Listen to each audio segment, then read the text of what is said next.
My name is John Brenneman. Thank you for joining us today for our Holland America webinar. We're joined today by our good friend, Nicole Hunter. We have a lot to go over today. I normally start out and talk about MOAA vacations. I think most everybody is already familiar with this. Just going to kind of go through structurally how this is going to work. I'm going to turn it over to Nicole. She's going to talk about Holland America, for those of you who aren't familiar with Holland America. And then we have three groups we need to go over today. Does not sound a lot, but they are very long groups, 35 nights, 28 nights, and 16 nights, if I remember correctly. So they obviously take a little bit longer to go through the day to day. At the end of which we are going to do a Q&A at any point during the presentation. If you have any questions, if you go to the bottom of your screen, either use your finger if you're on a phone or a laptop, or excuse me, a tablet. If you're on a screen, take your mouse down there. You should see a little box. It's got like a conversation bubble that says, it says, got a question mark in it. It says Q&A underneath it. If you do not see that, on the far right, there is a little circle with 3 dots in it that says more. If you click on that, you'll see all the icons. So whenever you have a question, just type it in the Q&A. I will probably be answering them somewhat, at least to the best of my ability during Nicole's presentation. But we'll revisit all of those at the end. We are recording this webinar. So this evening you will receive an email, which will have a link to this webinar. One of the things I'll put in it for sure is the itinerary maps. I know that Nicole's going to go through day to day, but when you look at these, the Panama Canal obviously is pretty straightforward. It's a full transit canal, but the two that are really unique would be the Alaska one that goes up through the Arctic Circle and is during the summer solstice.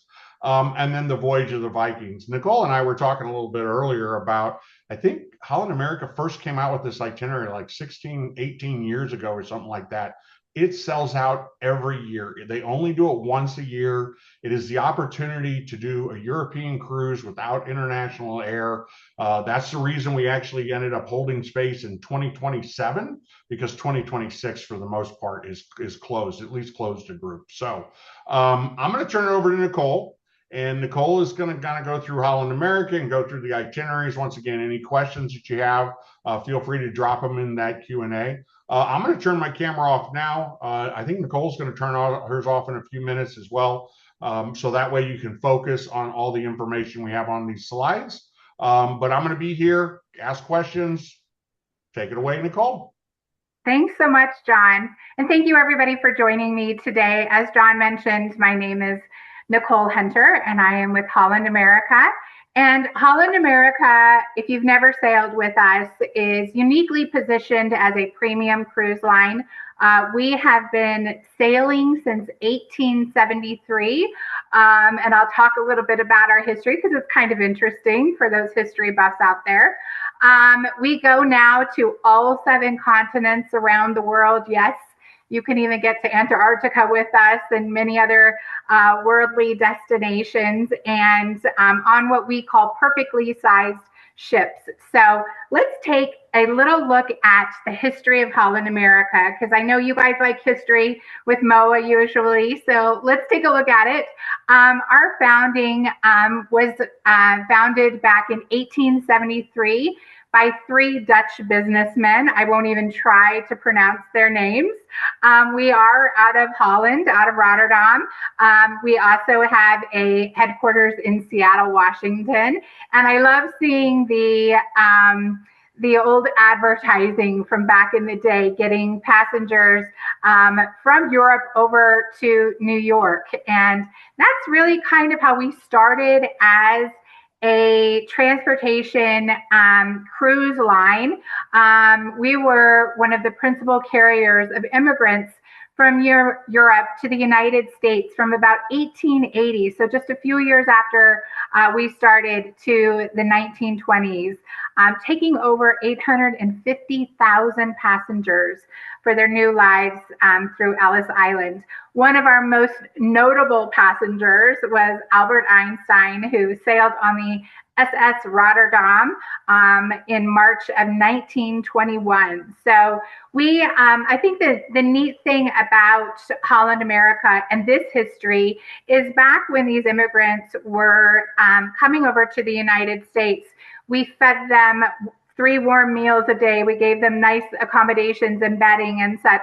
And we were known as the cruise line that was service oriented. And so by doing this, many of these immigrants then wrote to their family back in their homelands and said, hey, when you come over, come on Holland America. And that really is kind of the roots of our company, which I find just really some neat history.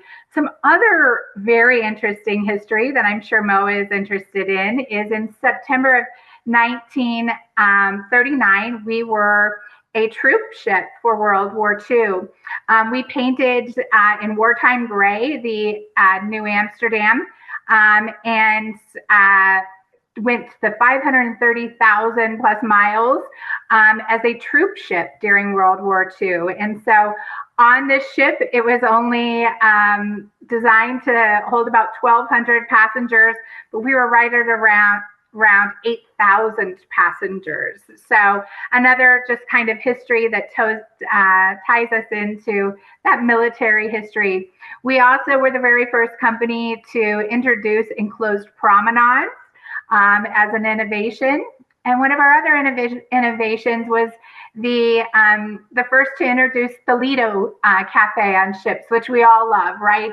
That Lido Cafe where all the buffets and the food is at if you're not dining at one of our restaurants. I love this picture here because it just screams 50s, 60s, 70s, and the really fun advertising that we did as we continued to build our ships on the left-hand side. So a little bit of history about us.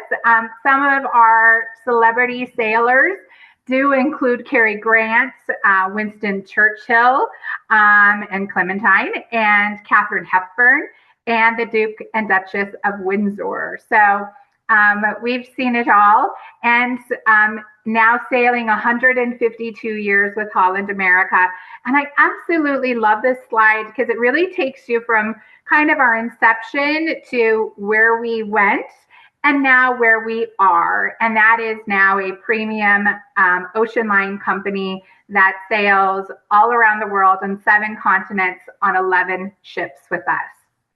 So here's a nice, beautiful picture of a full ship of ours with Holland America. And it's amazing to see how advances have changed the way we travel on our holidays. So who is the perfect guest for us? The perfect guest for us is explorers, somebody who wants to go out and learn about the world. They want to explore. They want to have a home base where every night they can lay down their head in the comfortable surroundings of Holland America and have the wonderful food. So if you're a foodie, you're going to love our culinary experiences. You are perhaps a music lover and love entertainment. There's a lot to be had with us. And you love renowned service. And Holland, at its core, as I mentioned in our inception of bringing immigrants to the United States, it was to give them warm meals and nice accommodations and everything. And we've continued that. We're still known as the cruise line company that delivers on service. And so I think that that's really speaks to a lot of our history. And then, of course, we have these spacious ships with Holland America. We call them perfectly sized ships. And they have all of the bells and whistles that maybe an 8,000 passenger ship has, but taking far fewer guests with us. So we have chosen to keep our ships smaller, which creates a nicer atmosphere and far fewer people to get in and wrestle with getting to different places or getting off the ship or into our restaurants and stuff. So we've made sure to keep our ships nice and small. Our ships range anywhere from 1,400 passengers to just under 2,700 passengers, where there are other companies out there, like I said, doing 7,000, 8,000 passengers per ship. I cannot imagine how large that is. These are built for scenic cruising. So this allows us to get in closer into destinations, have those premier docking locations with Holland America. It allows us for scenic cruising, especially on those itineraries where we are maybe up in Alaska or getting close to icebergs or glaciers. And as I mentioned, we just have 11 ships. We have 4 different classes of ships and different stateroom and suite categories to choose from. So I just wanted to talk with you. We have our newest class of ship, which is the Pinnacle ships. These are the ships that hold about 2,600 guests.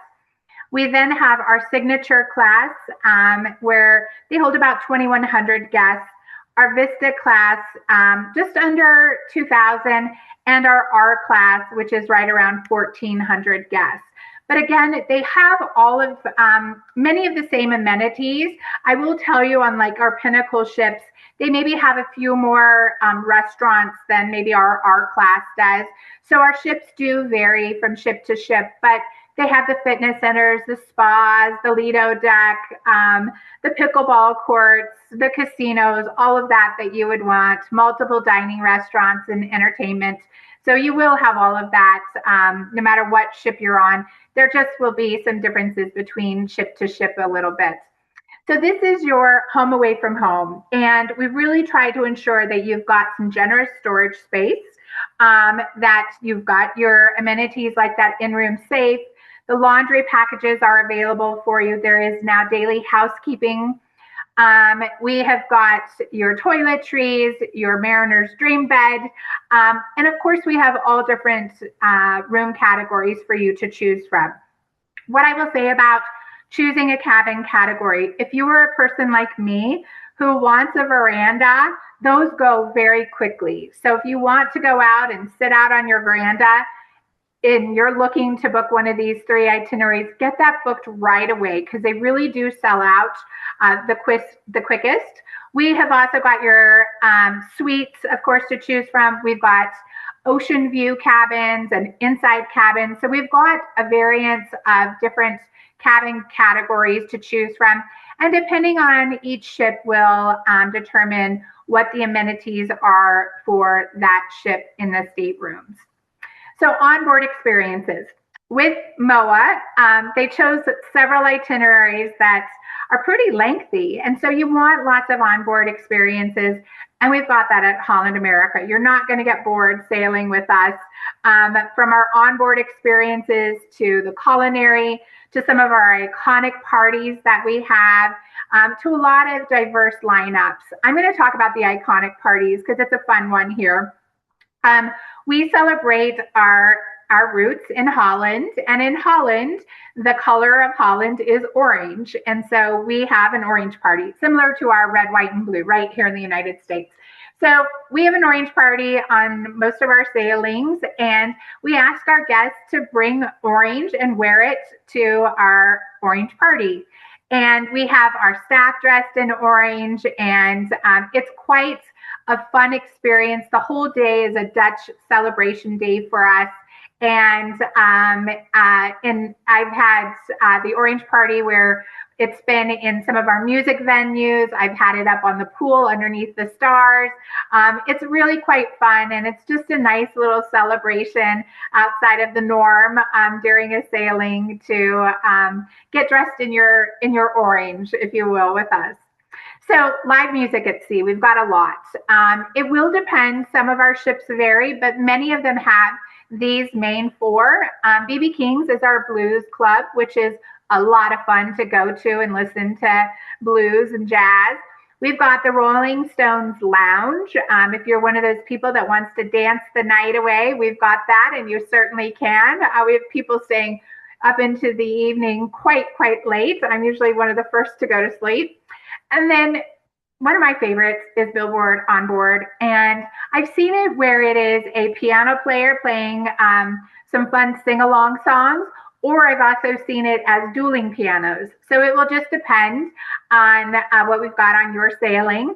But it's a lot of fun because everybody loves a dueling piano or a sing-along bar piano. So that's a fun place to hang out.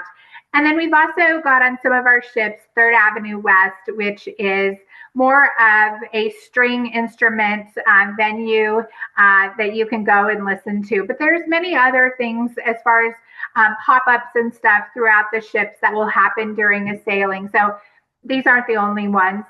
There's also our world stage, which has a lot to offer.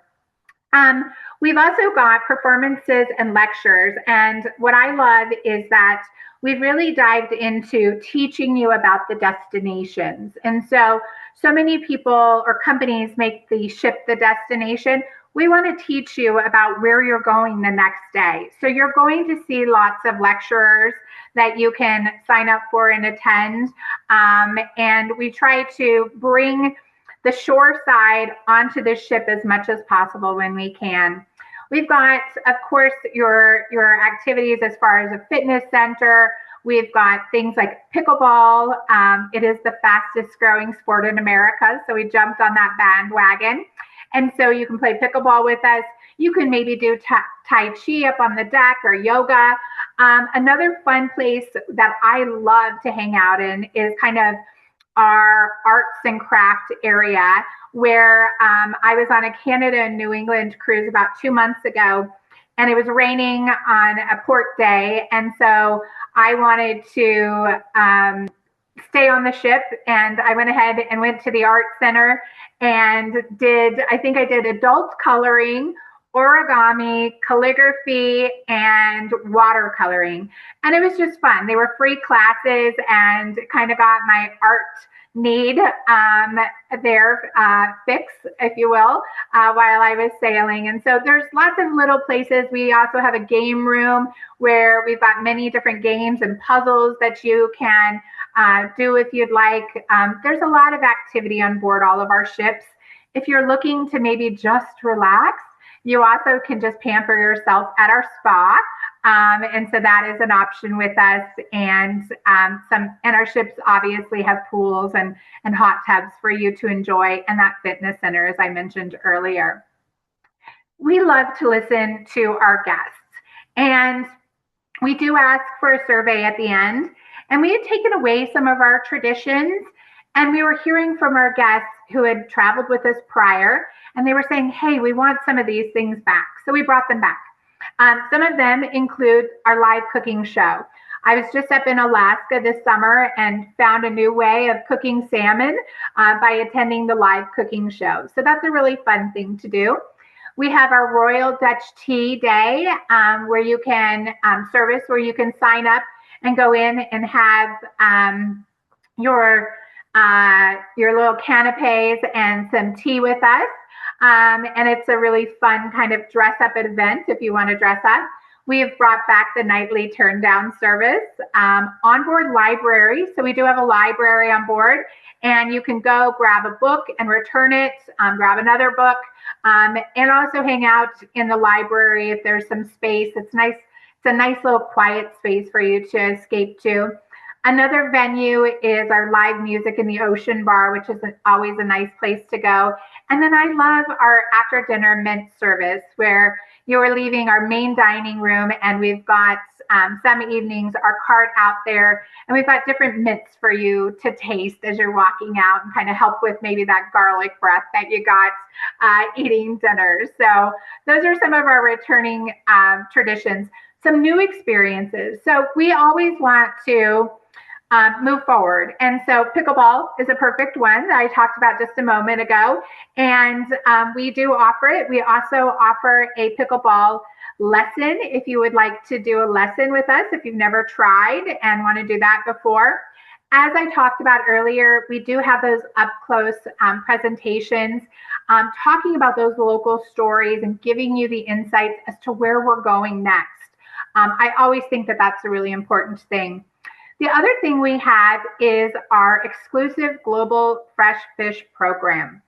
We have worked with Chef Morimoto, who is pictured here, to have a exclusive with him. And it is a pop-up Morimoto by Sea restaurant on many of our ships. I've gone to it. It's a really great way to have some wonderful cuisine. And we usually have it during a 7-day sailing, usually just once. It will depend on the ship. But it really is quite nice to have that's exclusive with Chef Morimoto.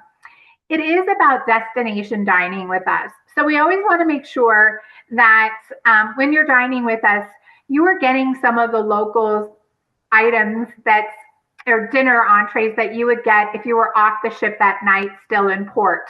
So a great example of that, I was in Alaska, as I mentioned. I got a lot of Alaskan king crab. I also got a lot of Alaskan salmon, which was wonderful. So we have kind of those destination dining entrees to choose from always. And then when I was up in Canada and New England, I'm a huge lobster fan. So I had lobster, so that was really nice for me. But that's true just about anywhere we go, that you're going to have on many of the nights, you're going to have those local destination dining entrees to choose from. Fresh catch of the day. Let's talk about that. We have what we call port to plate, and this is where we have gone ahead and worked with local fishermen to have them go and catch the fish that is for that region. So what they do, they go catch the fish. It is put onto our ship and served within 48 hours of being caught. So as you can imagine, in Alaska, we're going to have lots of opportunities for some of those Alaskan king salmon, the Alaskan rockfish, where you're not going to get that if we're over in Northern Europe. Instead, you're going to maybe get the Icelandic turbot or the Norwegian salmon or the rainbow trout. So you're getting the seafood that is fresh for the destination in which we're in. So we have chosen to do this.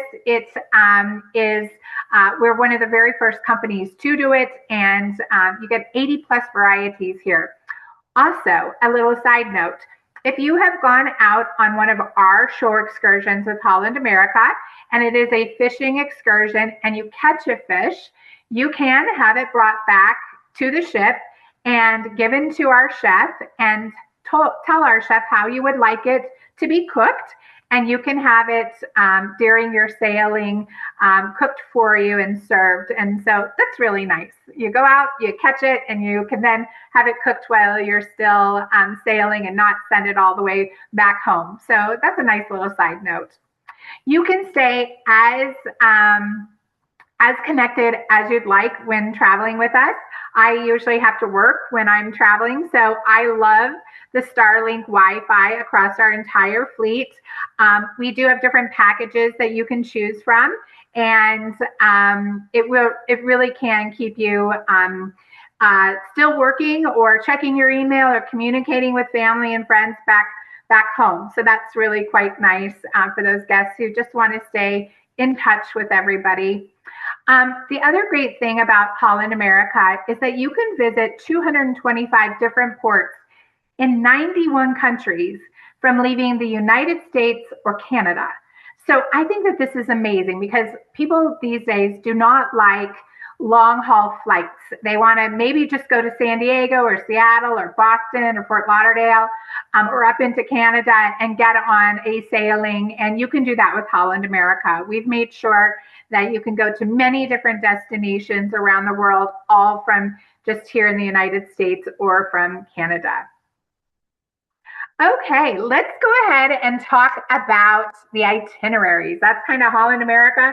Let's talk itineraries. We have a 16-day Panama Canal. This is San Diego to Fort Lauderdale on the Euro Dam. This is less than a year out. So if this is an interest for you, you need to get going on contacting MOAA Vacations because this is October 8th, 2026. The starting price from this is $26.29 per person. And this is, again, San Diego to Fort Lauderdale. This itinerary includes a full transit of the jaw-dropping Panama Canal, allowing you to cross this unforgettable experience off your bucket list. Along the way, you will have the opportunity to discover Mexico and Central America's Mayan heritage, brilliant bird life, and delicious cuisine. There are more than 125 shore excursions that let you whale watching in Cabo San Lucas, marvel at the cliff divers in Acapulco, or visit the UNESCO-listed Spanish colonial city of Antigua. So let's take a look a little bit closer at this itinerary.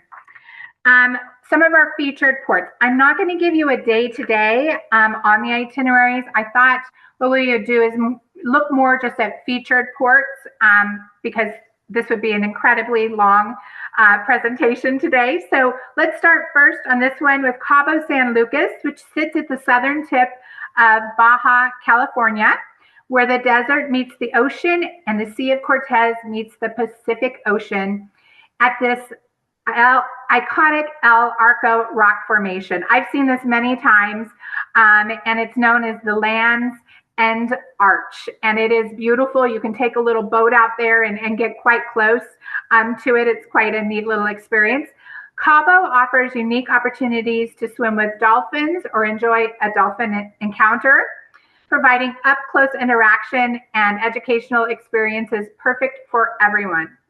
Other activities in Cabo range from sailing and clear boat rides to ziplining across a UNESCO Biosphere Reserve, electric bike beach rides, and even horse or camel rides along the shore. Cabo's culinary scene shines with farm-to-table dining and classes at which guests can learn to cook authentic Mexican dishes. Acapulco, I went there many, many years ago. I'd love to get back and see the changes, but Acapulco is a beach resort town on Mexico's Pacific coast. It's set in a large bay with the mountains in the background.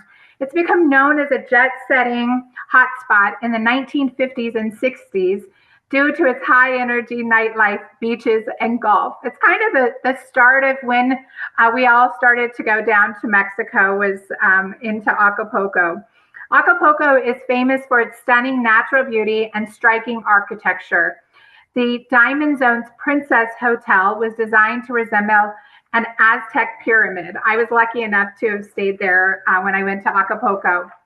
Today, Acapulco's top attraction is its legendary cliff dwellers, who dive from heights of up to 135 feet into the narrow ocean inlet below, a tradition that has become an iconic symbol of the city.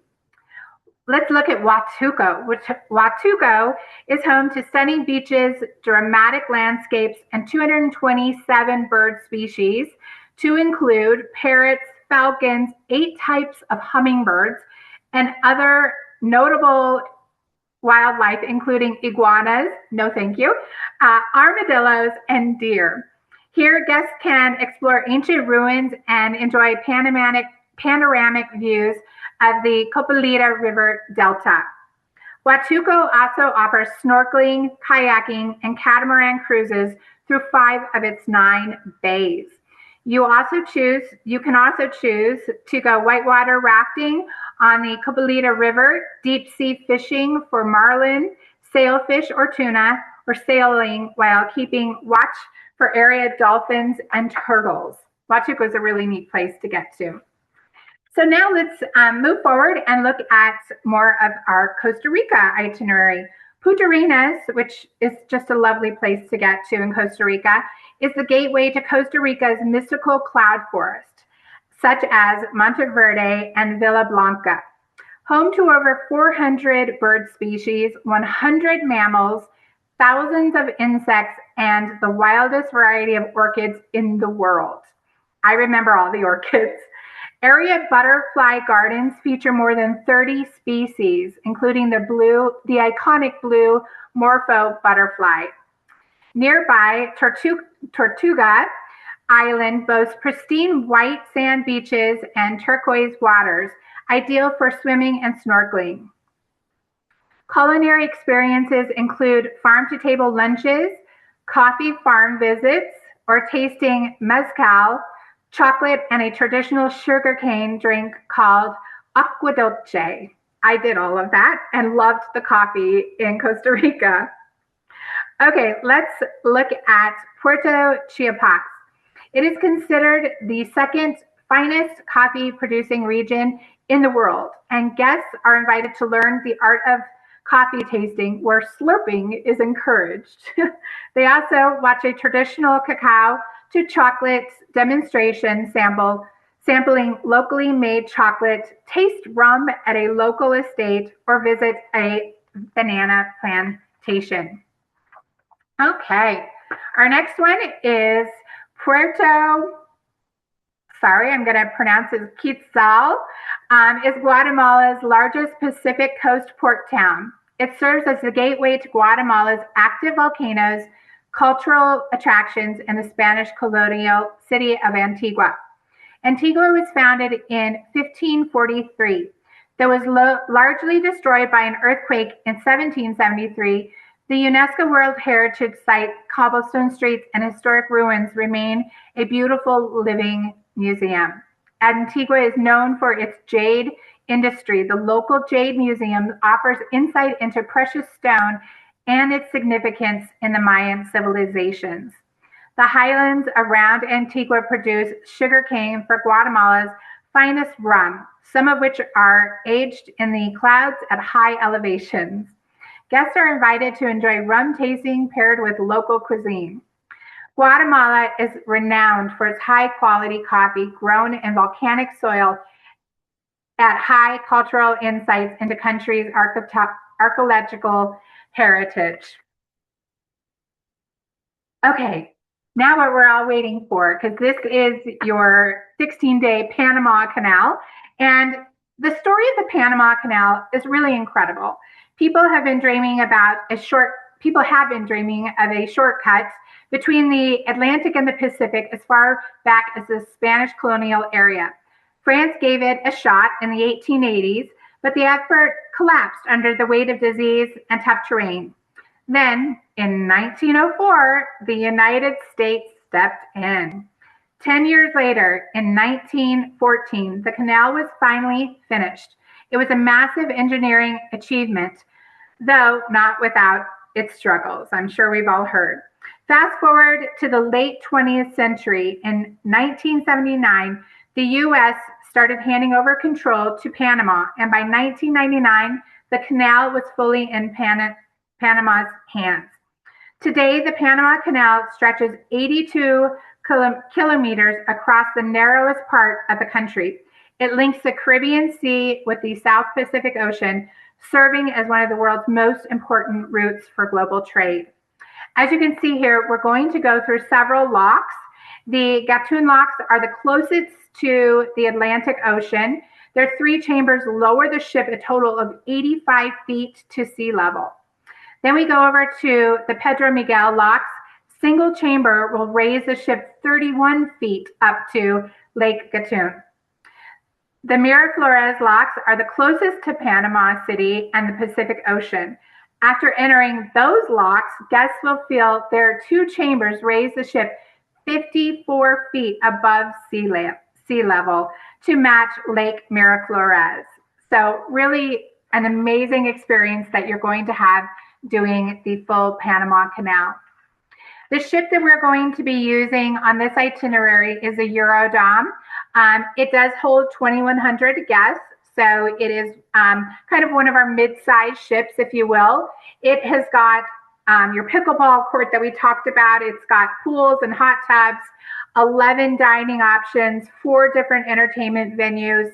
You're not going to get bored on this ship. It's quite a nice ship for you to enjoy when sailing on the Panama Canal. And of course, there are all your different room categories to choose from. One of the pictures earlier did not have that ocean view picture. This has a nice ocean view, so you can see that you don't have that veranda to go out into. I think standing on a veranda as you're going through the canal is a pretty neat thing to do and to see. So I personally would get a veranda or a higher category if I were choosing. Okay, let's look at this 28-day legendary Alaska Arctic Circle Solstice cruise. It's a lot to say. This is round trip out of Seattle. It is on the Noordam. It is June of 2027. We have just opened up Alaska a couple months ago. So I will tell you, if you're looking at doing this, this is an itinerary that will sell out. So I would get going on this, even though we're talking more than a year from now.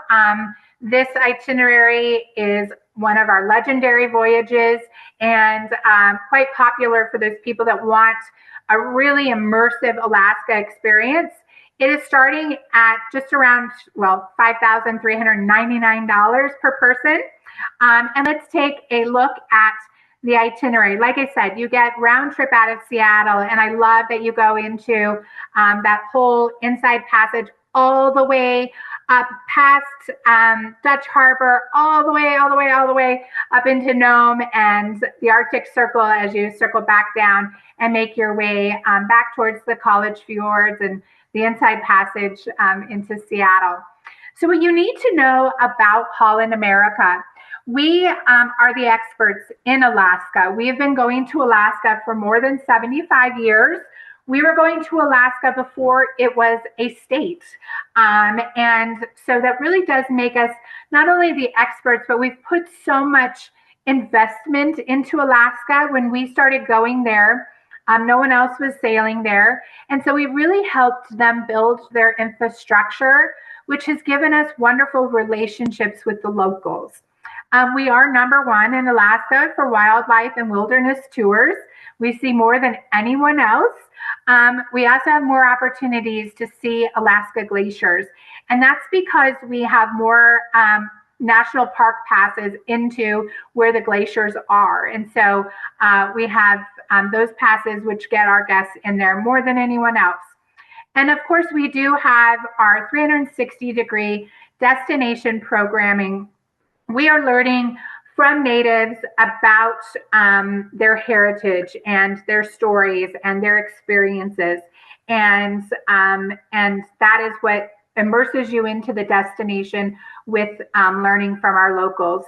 And then, of course, we have our fresh Alaska seafood. I am a seafood girl. I'm landlocked in Colorado. So anytime I get to Alaska, I'm enjoying all the wonderful fresh seafood that we have to offer. Fun fact about Holland America, of our 11 ships, we put 6 ships of those 11 into Alaska every summer. So we've got a lot of inventory there. We are looking at this itinerary, and let's talk about why this itinerary is such a good itinerary. It is a legendary voyage, and it does sail north of the Arctic Circle during the summer solstice, allowing guests to experience Alaska beneath the glow of the midnight sun. I've gone and been there where it stays daylight for quite a long time. Guests will enjoy cruising through the Glacier National Park and Preserve, the College Fjords, and the less traveled waterways of the Great Bear Rainforest. This itinerary includes tried and true Alaska ports such as Ketchikan, Sitka, and Juneau, plus some of our unique stops, Valdez, Nome, Kodiak, Haines, and Ragnall. It's a great way for travelers who've already taken an Alaska cruise to explore beyond the beaten path and discover even more of Alaska's majesty. So let's take a look. We've got Valdez, and I think we've all heard of Valdez. It is surrounded by the mountains and Prince William Sound. Valdez is a less visited Alaska port stop that offers stunning scenery, waterfalls, and glaciers. It does serve as guest gateway to the Columbia River, one of the largest tidewater glaciers in North America, and home to brilliant blue icebergs, sea otters, harbor seals, puffins, and whales.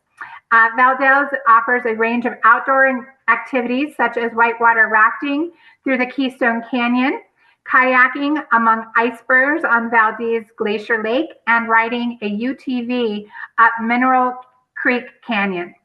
Valdez is the southern point of the transatlantic pipeline system, and its modern identity is closely tied to oil shipping. The Valdez Marine Terminal remains one of the port's key features. In 1964, Good Friday earthquake destroyed Old Valdez, forcing the town to relocate. Visitors can see the original town site and learn about this pivotal event in the town's history. Scenic drives from Valdez include the Keystone Canyon and Thomas Pass, which offer breathtaking views of waterfalls, alpine tundra, and glacial landscapes. Let's head over to Nome, Alaska. I love these huskies here.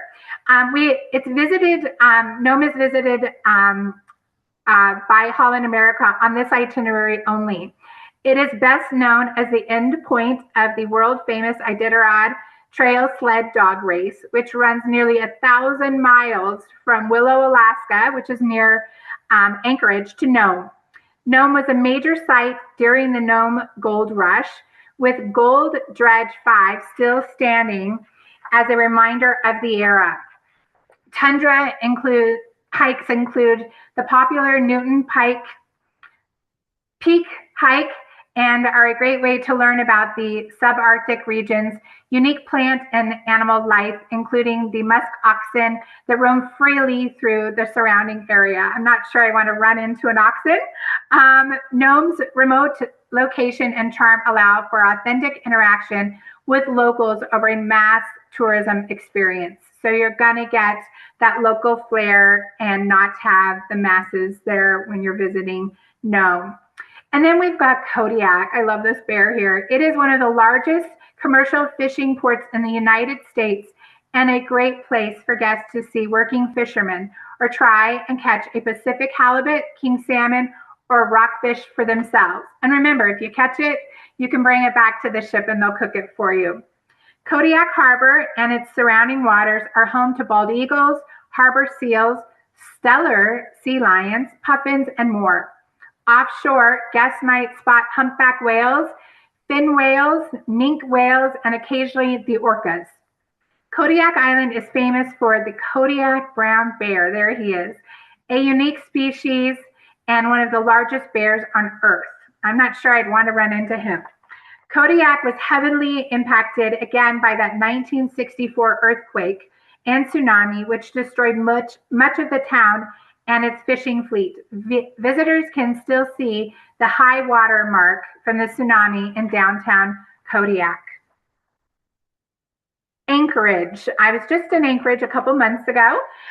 We will have an overnight stay in Anchorage, which gives you time to experience the vast coastal city, Alaska's largest by far, with a population of 290,000 inhabitants, compared to Alaska's second largest city of Fairbanks, which just has 31,000 people. Still not bad. Wildlife sightings in and around Anchorage often include moose, dull sheep, bald eagles, and even a beluga whale. Anchorage is also known as a launch point for adventures into glaciers. Anchorage, it has Lake Hood, is the world's busiest float plane base, a testament to Alaska's aviation culture. I saw many float planes when I was there. Let's move on to Haines, or Skagway, Alaska, if we will.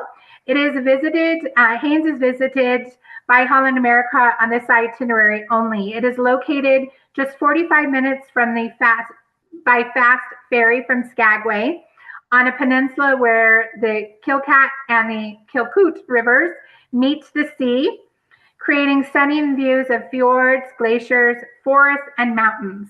Common wildlife sightings in and around Haines include those brown bears that we just talked about, moose, mountain goats, harbor seals, whales, and the world's largest concentration of bald eagles, hence why Haines is known as the Valley of the Eagles. The nearby Davidson Glacier is a large valley glacier that can be reached by a wilderness safari involving a boat ride, a 4x4 trek, and a canoe journey. Sign me up for that one. The Haines Highway is a national scenic byway that was historically used as a native trail, pack horse route, and military road. Wrangell, Alaska. Wrangell sits within the Tongass National Forest, the world's largest temperament rainforest. The waters around Wrangell are filled with humpback whales, orcas, sea lions, otters, and seals. And Wrangell provides access to Le Conte Glacier, North America's southernmost tidewater glacier. It's famous for its massive icebergs called shooters that rise explosively from beneath the water after a caving event. Scenic heights in Wrangell include spots such as Rainbow Falls and Conch Lake, and a hidden gem surrounded by peaks known as the Three Sisters. Okay, We're getting close to the end of this one. Johnson Strait is a 68-mile long channel along the northeast coast of Vancouver Island in British Columbia, Canada. It measures more than 2.5 and 5 kilometers wide and serves as a major navigation route for ships traveling between British Columbia and Alaska. The strait was carved by glaciers during the Ice Age, creating deep, narrow passage surrounded by rustic tree-covered islands and misty mountain peaks. I've been in this area and it's gorgeous. With no towns or cities along its banks, the Johnson Strait is a haven for humpback whales, minke whales, dolphins, seals, sea lions, and bald eagles. Bella Bella lies in the heart of the Great Bear Rainforest and its cultural center of the Indigenous First Nations community, where heritage dates back thousands of years. The name Bella Bella comes from a Haisok word describing the tapering land between the mountains and the sea. Bella Bella's origins trace back to Fort McLaughlin, a trading post established in 1833. The community later moved to its current location in 1897. And then we've got the Greenville Channel. Excuse me. The Greenville Channel is less than a quarter mile across at its most narrow point. It's a rare destination for cruise ships to get into, as you can imagine, being so narrow there. Ships are not allowed to dock in the Greenville Channel, adding to its untouched natural beauty. I love that they don't allow ships to dock there, so that it really does keep, for generations to come, the beauty that we love about Alaska. You will see in Greenville Channel otters, humpback whales, orcas, and seals in the channel waters. Grizzly bears are often seen foraging along the coast of the Greenville Channel as bald eagles fly overhead. All right, this is probably where I'm the most jealous that this itinerary goes to and that I'm not on it, is the Great Bear Rainforest. The Great Bear Rainforest is named after the elusive white or cream-colored spirit bear, a rare subspecies of black bear found nowhere else on Earth. This nearly 16 million acre temperate rainforest is home to mist-shrouded valleys, glacier-carved fjords, and old-growth forests whose cedar and Sitka spruce trees can live for over 1,000 years. The Great Bear Rainforest is also known as one of the few places on Earth in which rainforest meets ocean, a hot spot for biodiversity. If any of you go on this itinerary, please take pictures of this bear for me because I would love to see them. We will also be going to Prince William Sound, located on Alaska's southern coast. Prince William Sound covers approximately 15,000 square miles of fjords, islands, and waterfalls surrounded by ice-covered mountains. It was originally called Sandwich Sound after the Earl of Sandwich. Very interesting. It was renamed Prince William Sound in honor of Prince William Henry, son of King George III. The sound is home to more than 150 glaciers, including 17 tidewater glaciers known for their dramatic ice calving and floating icebergs. Now let's get over to the College Fjords. The College Fjords, I've seen them, absolutely amazing. They were discovered during the 1899 Harriman expedition, in which 23 scientists, including famed naturalist John Muir, embarked on a 2-month expedition to Alaska. All of the glaciers found during the Harriman expedition were named after East Coast colleges and universities, with glaciers on the northwest side of the fjord named for women's colleges, Bernard, Smith, Vassar, Wellesley, to name a few, and the glaciers on the southeast side of the fjord named for men's colleges like Amherst, Harvard, Williams, and Yale. If you were wondering about Princeton, it is rumored the scientists intentionally snubbed naming one of the glaciers after Princeton. One of College Field's most famous attributes is a spot from which guests can see 8 glaciers at once. So this is a neat itinerary to get off to and see. And then just rounding up this itinerary is Glacier Bay National Park. And if you haven't been, it is one of my favorite days just because of how much time we spend at Glacier Bay. So this itinerary does include a full day of scenic cruising through Glacier Bay National Park and Preserve, which is a 3.3 million acres of breathtaking Alaska scenery. It is absolutely stunning, trust me. On this day, our National Park Service Rangers come on board to answer questions, point out areas of interest, and offer insight into the park's historic, cultural, and geological significance.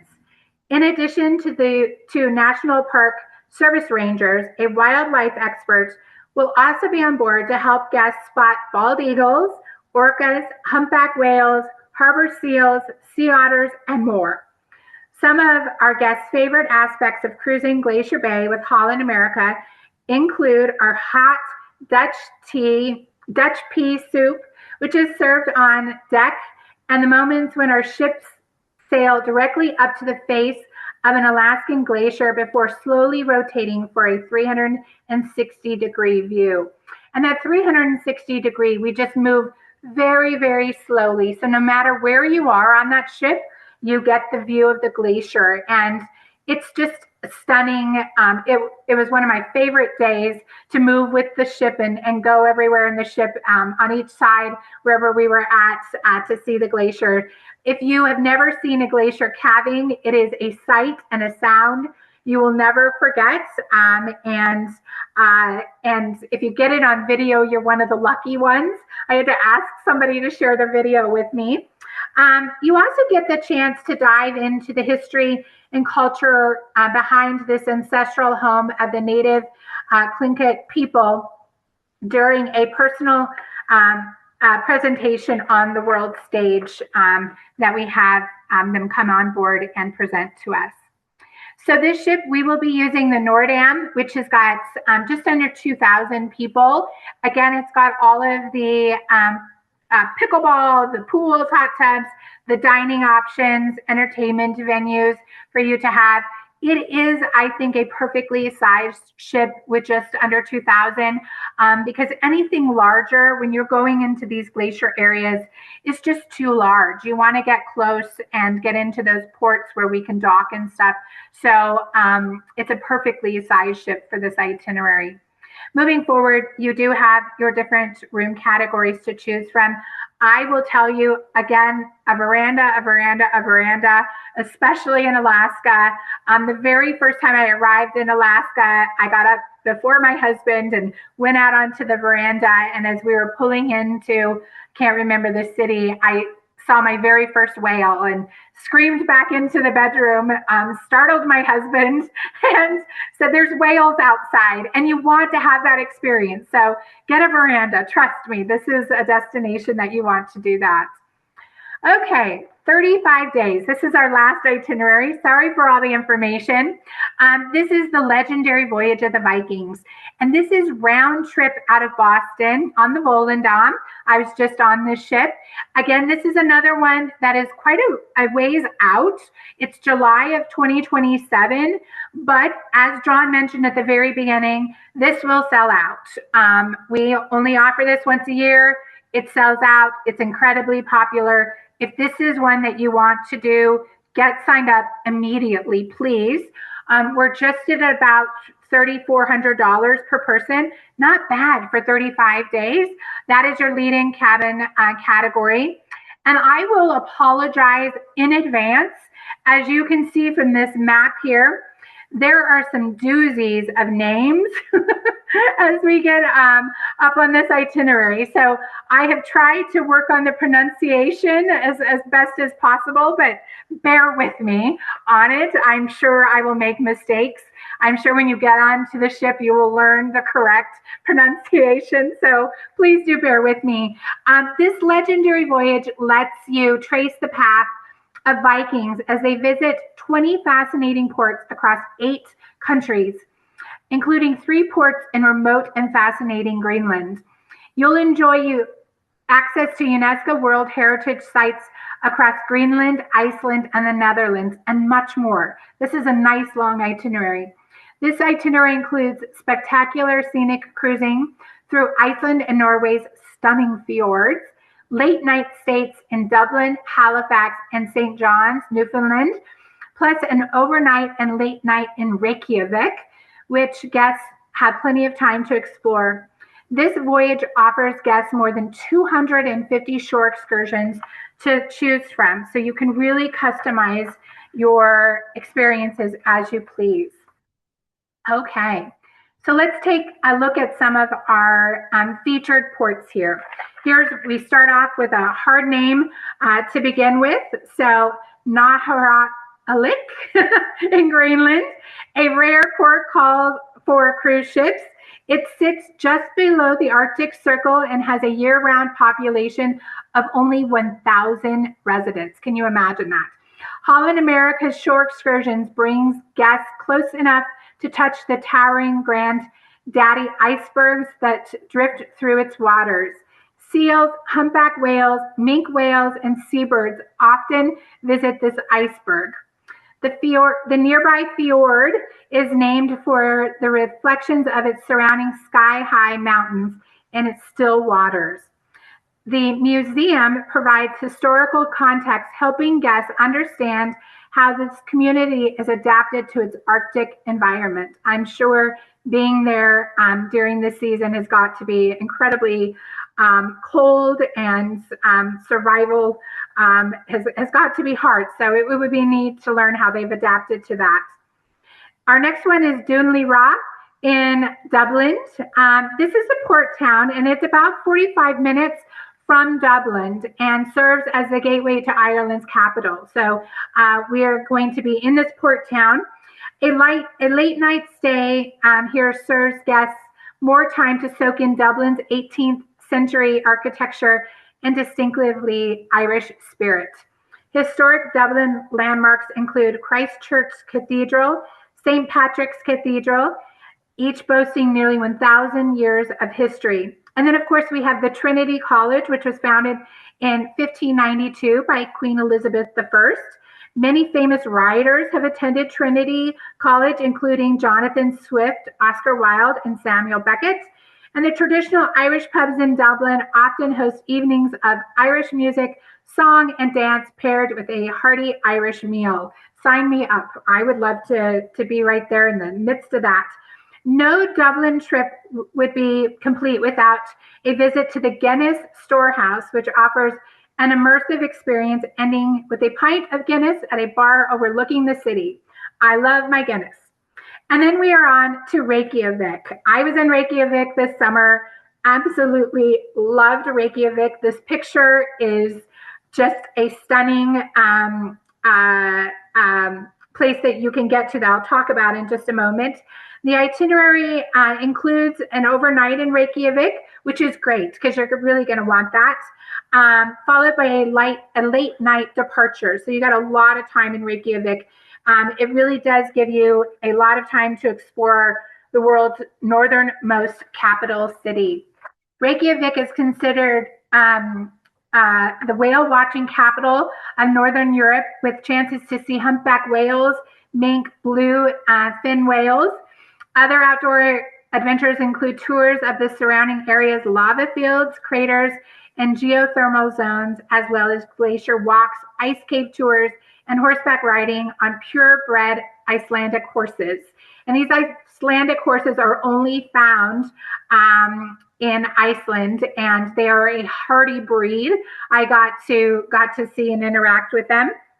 Iceland's famous Blue Lagoon, which is pictured here, is located about 45 minutes from Reykjavik and filled with geothermal water, which is pumped from 6,000 feet below the Earth's surface. The algae in the water are what give the lagoon its milky blue color and has what they say, healing properties. I don't know.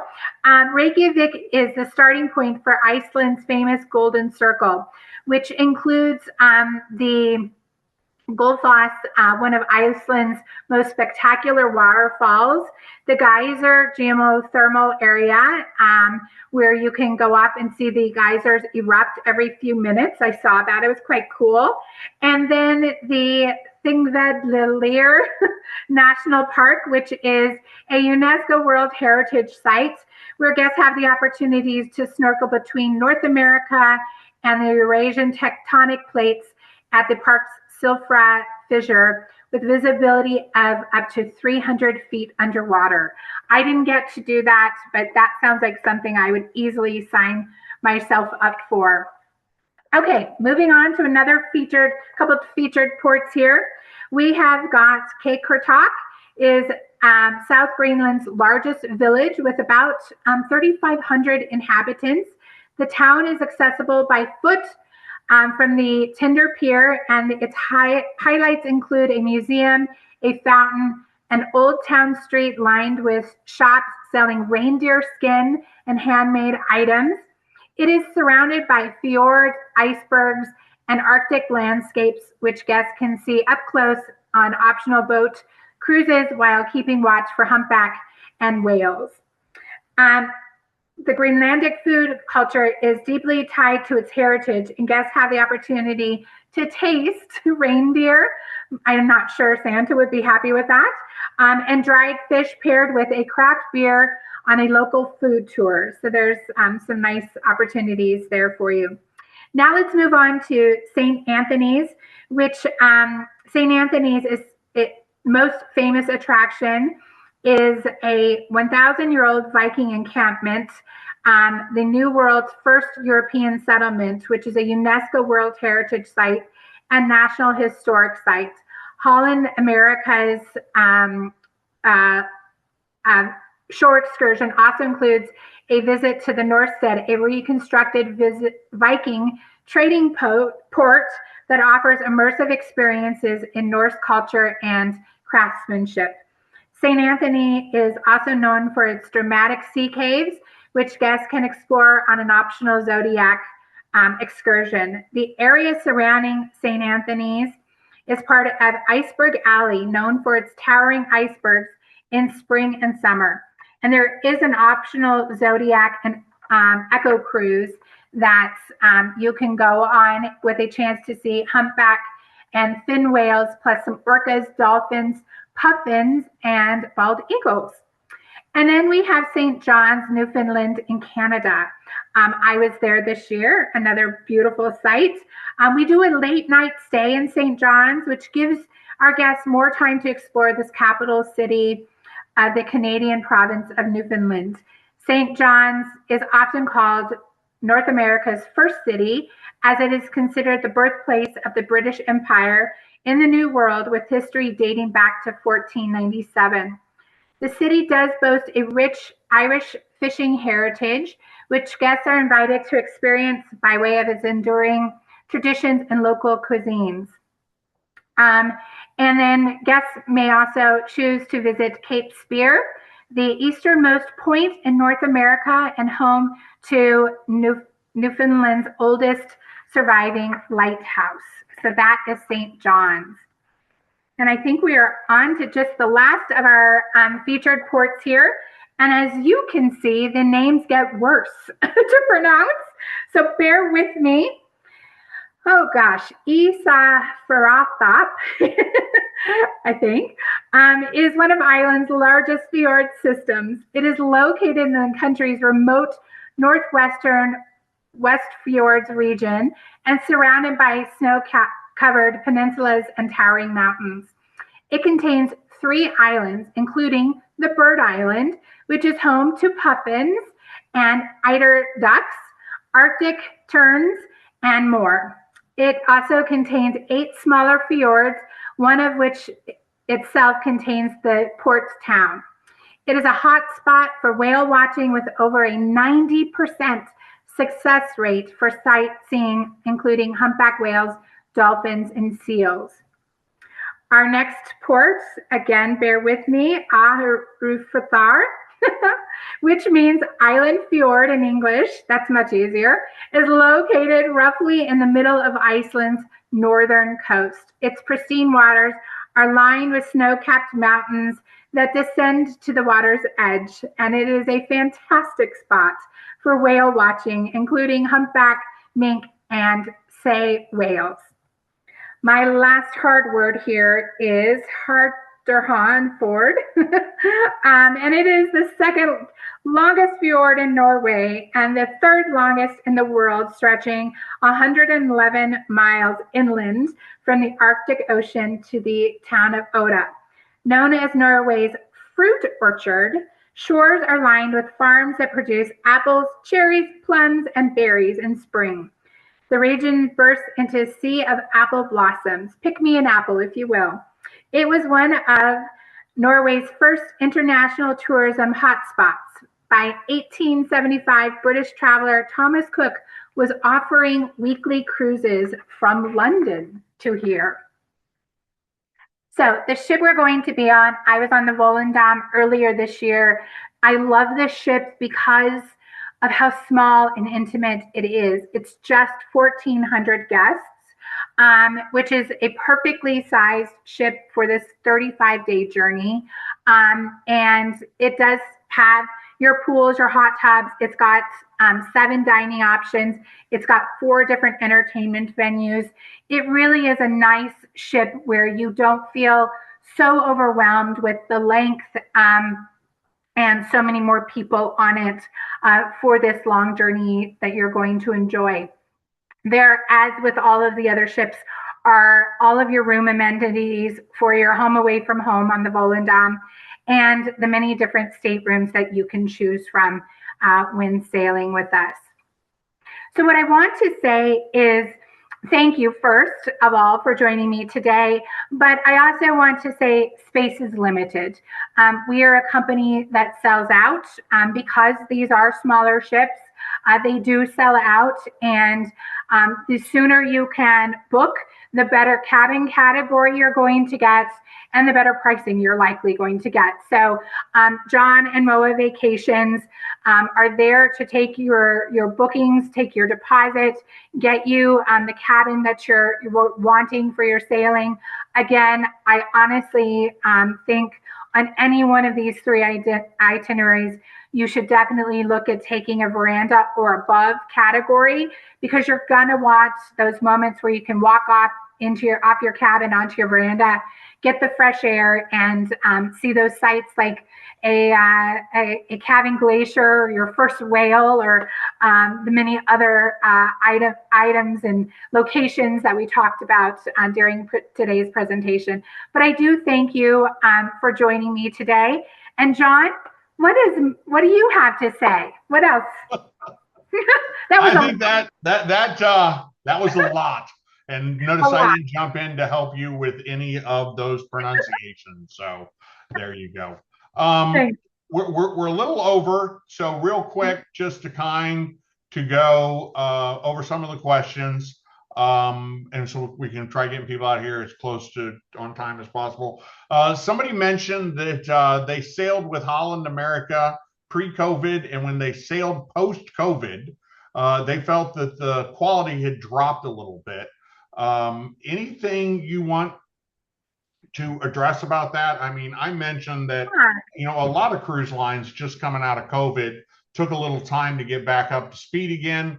I noted that you won the award from Cruise Critic Magazine for best service this year. I think you won it last year as well, but did you want to talk anything about that? Yeah, that's a great question, and I appreciate the person who brought that up. Yes, rebounding after COVID took a while. We had to get staff back onto our ships that had gone home around the world, and we had to get everybody back up to par. So I have sailed with Holland America numerous times, and the service, the culinary, the entertainment, the ships are right back where they were pre-COVID. And as John mentioned, we have received that award. I'm proud of that award. We get many awards throughout the year. But I really think what separates us is our people on board our ships that have come back to us after COVID and are now sailing with us and delivering exceptional service. Excellent. Somebody asked about single supplement. I don't know if you know that off the top of the head. I found out who their cruise consultant was and was going to have them reach out to them. But I mean, on Voyage of the Vikings, it looks like it's a 200% single supplement, which in light of the fact that that sails out over a year in advance every year is not overly surprising. That is very true.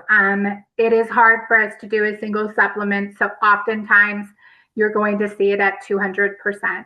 Yeah. But you now have time. These are a little far out, so you have time to find a roommate. Well, yeah, I mentioned that we do a single share. We've had great success with that. In fact, we did a few years ago. We had a couple of female solo travelers that went together on the 50-night Holland America, which was round trip Fort Lauderdale all the way around the tip of South America, back through the canal and back through just South America. So we have that ability with MOAA. There are, I think, 60,000 surviving spouses in MOAA. So, and we have a lot of, every year we have more of them that go. One of the things I always say, solo travel is not a one-time issue. It's something that, if you're a solo traveler, it's going to be an issue every time you travel. So we can certainly do that. Okay, one last one from Anonymous. What adventures are available for older people with limited mobility, bad knees, hips, backs, etc.? No long hikes, kayaks, bouncy rides. I'm not sure what destination they're talking about, but I know that, there are a lot of probably mobility people that travel with Holland that have mobility issues. Would you like to address that? Yeah, sure. So on each of the itineraries, and this is true with any itinerary, so whether it is a MOAA vacations itinerary that was talked about today or traveling with us in general, I talked today about some of our itineraries that had over 200 options to choose from for shore excursions and such. So you will be able to go through those shore excursions and pick them and see the activity level and how strenuous it is. So we do understand that not everybody can be or wants to be off on kayaks or doing hikes and such. So we certainly have other options to choose from. Like I said, during some of those itineraries, there was well over 100, 150. So optional tours to choose from. So it just will depend. Yeah, in specific, heard back, because I guess I heard us chatting for Alaska, specifically for Alaska. I mean, from my experience in the past, I mean, you offer pretty much every day a wide range of different shore excursions. Some are, slower pace, some are crazier pace, kayaking off a glacier runoff or horseback riding. But on the other end, you have stuff that is not quite so, what's the word? Yeah. We definitely have that. And on that Alaska itinerary that we talked about, there's over 300 shore excursions. So again, you'll just go in and choose based on activity level what pairs best for you. Yep. Doug asked if you mentioned there are casinos on board. There are casinos on board. Yeah. He said it would be nice on sea days. Doug, I can tell you it's nice every day to have a casino. So my wife likes the shows. I like losing money at the craps table. So to each their own kind of thing. I don't know if you want to mention anything about your casinos. Yeah, we do have them on all of our ships. I stay out of them. I like the entertainment. All righty. Lot to go over. We knew from the very beginning with the length of these itineraries of 35 and 28 days, it was going to take a while, but certainly hope you will consider, joining us on one of these. Any other questions, just give us a call, drop us an email. We will be sending everybody an email this evening. We're going to we've got to download the video from Zoom, then upload it to YouTube, but we send a link to go back through the video again if you want to go through any of it. We'll also send an email which will have information on the 3 groups, and we'll have like the itinerary map. Somebody mentioned that we didn't include that in the invitation, so we'll include that as well. and we'll get that out to everybody. We'd love to help you. And once again, I'm remiss for not mentioning this sooner. On the itineraries we went, they're all only offered once. So I think 16-date Panama Canal might be offered more than once, but just a couple of times. Obviously the summer solstice only happens once. We only do that once a year. Voyage of the Vikings is once a year. But there might still be one or two cabins if you're very flexible for 2026. Obviously, there's 2028. But Holland America does a great job. So if there's, Nicole mentioned how many different countries they go to, all the different continents. So wherever you want to go or whenever you want to go, give us a call. We're here to make sure you get the best possible value for your travel dollar. With that being said, I'm going to turn it over to you, Nicole, for the final word. All right. Thanks, John. And thank you, everybody, for joining John and I today. We really appreciate it. We would love to see you on one of our ships and itineraries in 26, 27. And we're getting ready to open up 28 in the coming months.